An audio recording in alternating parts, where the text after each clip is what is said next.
I'm Dorothy, and I'm with the Sandy Historical Society. And Phil Jonsrud and I are here today to talk about Phil and the book he's just written. And the title is 80 Years in the Neighborhood. And I'd like to ask Phil if he's really been here for 80 years. That's correct, except for a few years when I was in New York City, where I worked there for 2.5 years. But otherwise I've been here that length of time. I tell people I never was able to acquire enough money for a bus fare to get out of town. That wasn't exactly true. But you stayed. Yeah. You did. And your family was in the lumber industry?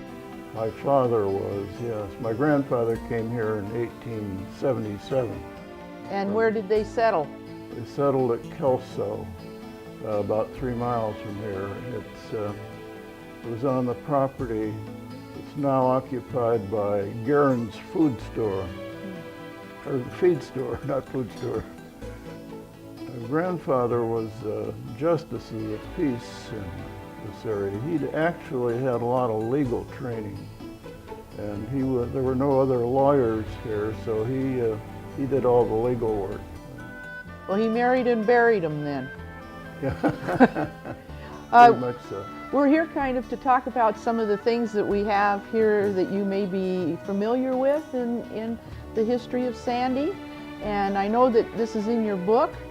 Would you like to talk about the saws that we have up here? Well, since our heritage is lumber and logging, sawmilling and logging, why, I could talk about the 3 types of saws we have exhibited here.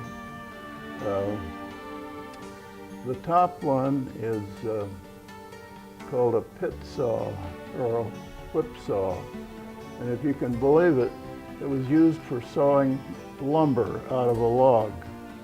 The log was on about ground level, and there was a pit where one man had to be down in the pit, and the saw was pretty much up and down, one man on each end of it, and they sawed boards that way. You can imagine how slow and laborious that would be. Boy. But that was very primitive, but there weren't any mills here. They didn't build a lot of houses then. Not too many, no. And then the saw in the middle is a bucking saw. And the one at the bottom is what they call a falling saw. And you might notice that the bucking saw is wider than the falling saw.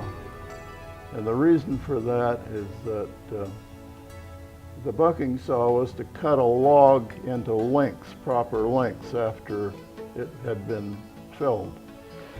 And many times there was only one man doing that job, and he was pushing and pulling that saw through the log, cutting it. It was called the logger's slang, they called it a misery whip. A logger down in the brush, pushing and pulling that saw all day, was a picture of sweat-drenched misery. That would be true. It was all hard work. It was different than Yeah. it is today. Yeah. And the falling saw, if you notice, it's long. That was because there were such timber with such wide diameter. After the notch had been cut out of the tree, which indicated the direction that the tree would fall, the loggers would go around the backside and cut into it. And sometimes if the tree was leaning back a little ways, that needed some encouragement to go the direction they wanted. So they would, if they got the saw kind of buried in the tree, they would put a wedge behind it. And if the saw had been real wide, there wouldn't have been room for the wedge. But anyway, that would help them to fall a tree in the right direction. This time I'd like to introduce Nick Ely Elder. And Nick is a student at Sandy High School. And we would like to have Nick talk to Phil from the student's point of view. I mean, he has questions that we'd like to have him ask. So this is Nick, and he's going to talk to Phil. So what was the community like back in your teenage days at Sandy High School? Well, they didn't have an awful lot of things to do, I guess, for the people. There were always baseball games in the early days. When I was a kid, about 10, 11, 12, Sandy had a town team. I used to shag balls for them when a foul ball was hit. The Sandy High School ball field was where the Clackamas County Bank now has their complex.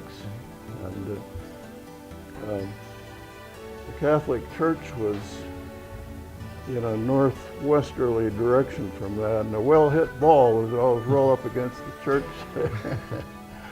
And actually, that was before the grade school was built there. So where was the high school? Well, the high school started in Sandy Grade School, which was located where Avamere is now. It was built larger than was needed at the time in 1908. The upstairs was not needed, but they thought, well, in the future, you know, the school may grow. Well, it turned out that a high school was formed, and they used those two upstairs rooms in the grade school from 1914 to 1923. And in 23, the complex on Bluff Road was built. The first building was a Pioneer building, which lasted until about the 60s sometimes when it was raised. So as I understand it from going to Sandy High School, the large brick building is the oldest building on campus? Yes. Still in... Yeah. I missed the grade school on Pleasant Avenue by 1 year, and I missed that building in high school by 1 year. Phil, I'm still interested in the lumber industry and how the people really did cut these trees and what they did. In this picture we have springboards. And we have springboards here, and I'd like you to talk to us a little bit about how they notched the tree to put the springboard in and what it's for. This picture gives a good example of the fallers. The correct term is felling a tree, but the loggers always said falling, or timber fallers.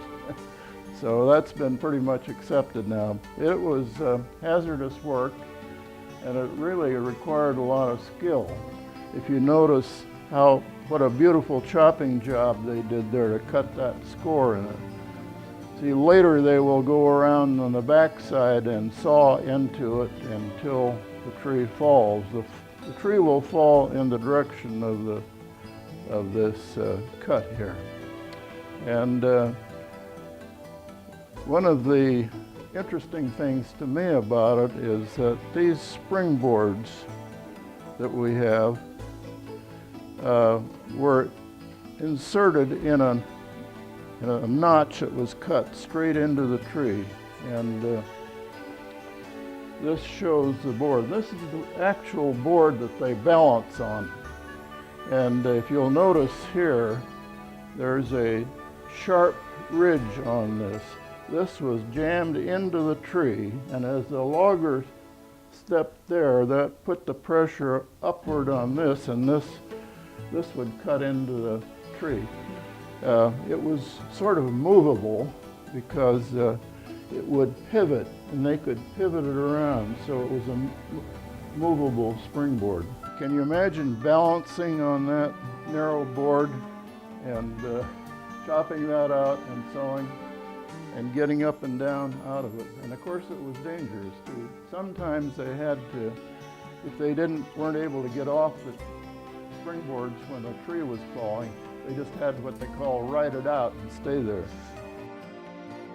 I think I'd like to leave the logging here and go back into some excerpts from your book. Oh. And I'd like to talk a little bit about one of the stories in here when you were a young man and you were asked a young lady to go to a dance, and it was your first dance, I think? No, there were dance lessons. Oh, dance lessons. I got through high school pretty young, and I was pretty timid and really scared of girls, of course, about that time. But anyway, when I graduated, I was 16, and I stayed out of school that next year to work before I went to college. And there were some dance lessons advertised, so I figured then and there were some senior boys that were going to take the course, so I decided if they had the nerve, I'd do it too.